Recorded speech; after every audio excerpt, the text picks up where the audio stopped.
Bueno, ¿qué significa estos números que ustedes pudieron relevar a propósito de la inflación en la ciudad? ¿Cómo los leemos?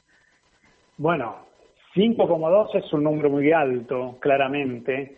Te diría que se ha convertido en el más alto de lo que va del 2021, y para poder encontrar un número o un índice similar debiéramos retroceder en el tiempo hasta noviembre del año 2019, que habíamos tenido 5,3. Es decir, claramente es un indicador muy alto.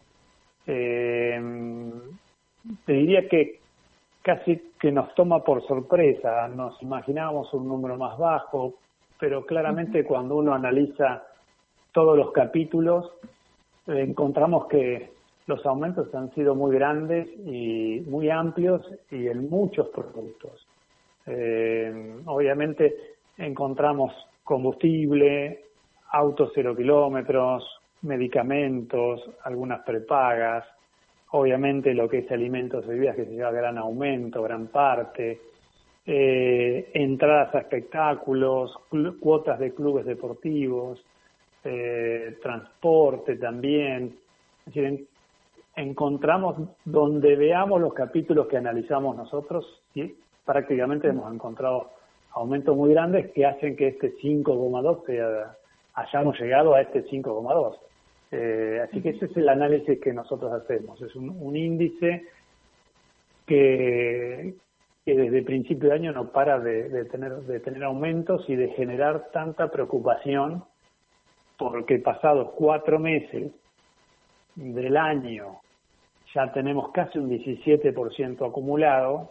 Es la gran incógnita de, bueno, claramente estamos muy alejados de lo que pronosticó Economía, que fue de prácticamente el 30% anual. Uh-huh. Hace la semana pasada se acordó un aumento del 35% de lo que es el salario mínimo vital y móvil, que es un parámetro, ¿no? Algunos gremios siempre consiguen un poco más, algunos otros más o menos lo mismo. Esto es escalonado.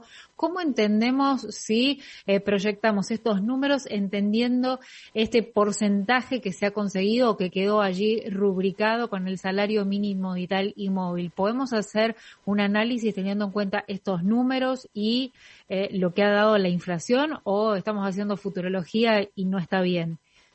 No, lo que uno puede hacer es, digamos, acordar paritarias o acordar salario mínimo vital y móvil lleva tiempo, lleva fricción, hay grupos de poderes.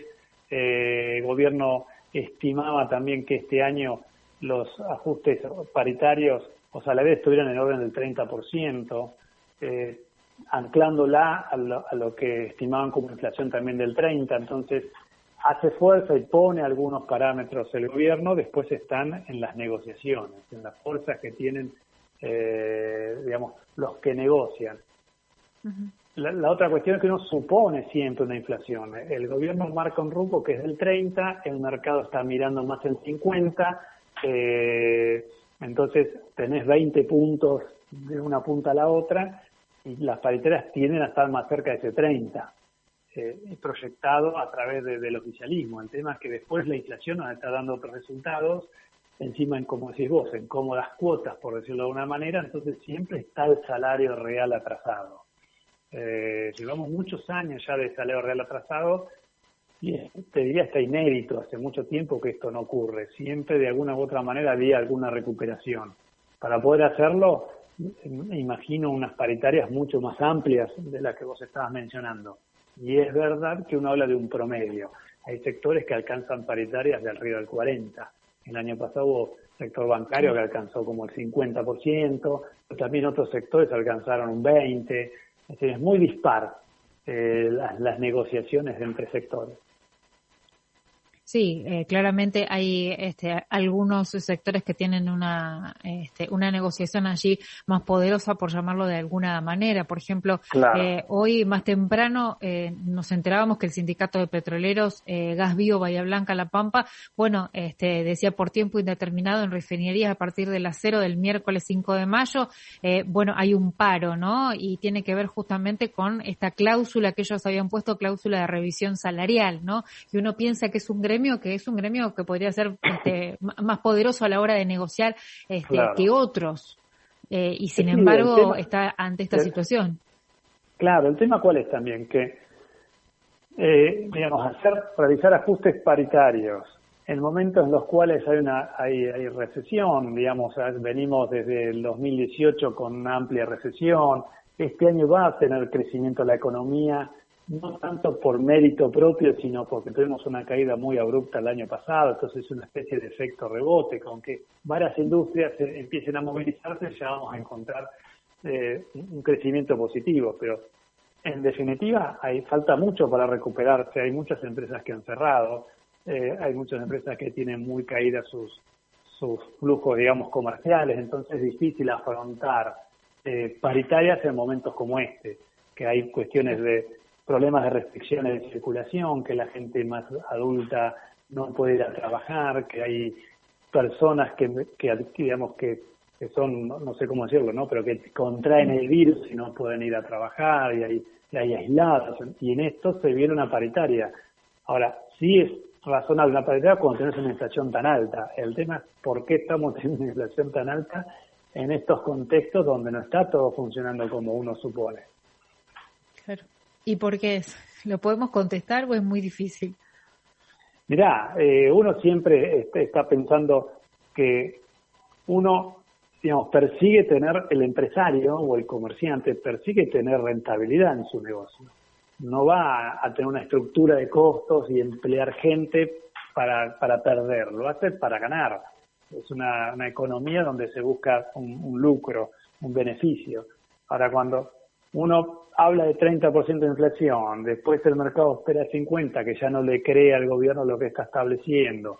Hay muchas variables macroeconómicas que hacen que terminemos no creciendo mucho lo que las medidas del gobierno, que tenemos deuda abultada y no la estamos logrando cerrar con el fondo, que se vienen vencimientos del Club de París y no sabemos si lo vamos a poder pagar.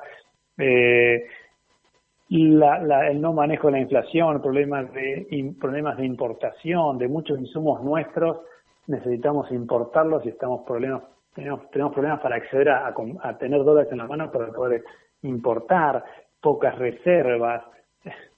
Hay un montón de cosas que hace que el comerciante o el productor se cubra, necesita una especie de cobertura ante estas incertidumbres y la forma es, aumento precios, porque como desconozco cuál va a ser la inflación y no quiero perder, a veces también hay un grado de especulación importante, hay retención de mercadería por parte de las empresas, productoras, tenemos una cadena de comercialización muy grande y cada actor que interviene quiere también su rentabilidad, por eso también tenemos los precios de los productos terminan siendo tan altos.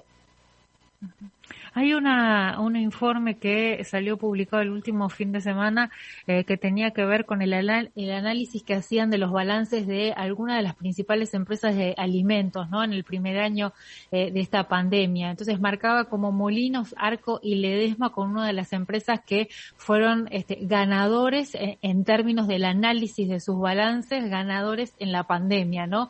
Y entonces a veces ahí se plantea como una contradicción, ¿no? Frente a lo que está sucediendo, como si fueron productores de alimentos y sus balances son positivos, ¿qué es lo que está pasando ahí en el medio? Yo sé que esto es complejo lo que estoy diciendo, en términos de tratar de analizarlo y dar una respuesta radialmente posible. Digo, pero también está esta variable, ¿no? Cuando uno ve estos informes y dice, ¿pero cómo?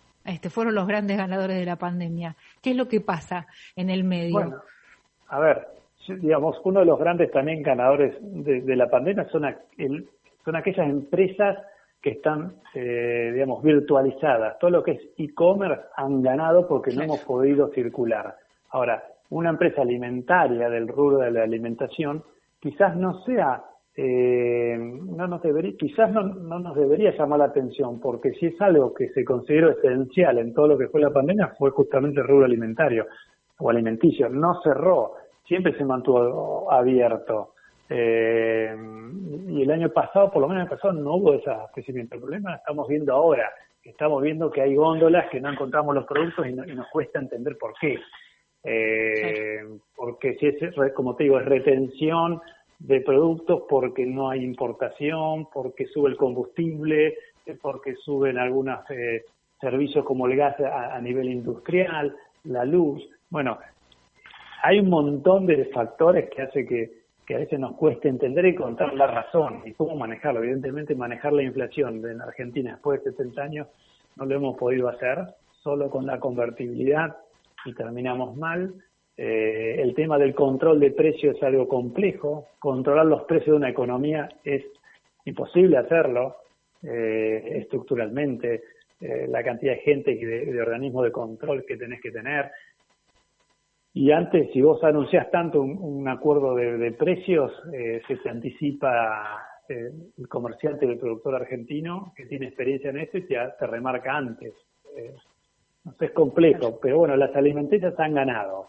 Han ganado porque las personas necesitan seguir comiendo. No puedes sustituir el alimento a pesar de que tenemos muchos pobres, 42% de pobres y muchos indigentes en Argentina que empiezan a tener problemas de alimentación. Gonzalo, como siempre, muchísimas gracias. No, muchas gracias a ustedes. Hasta la próxima.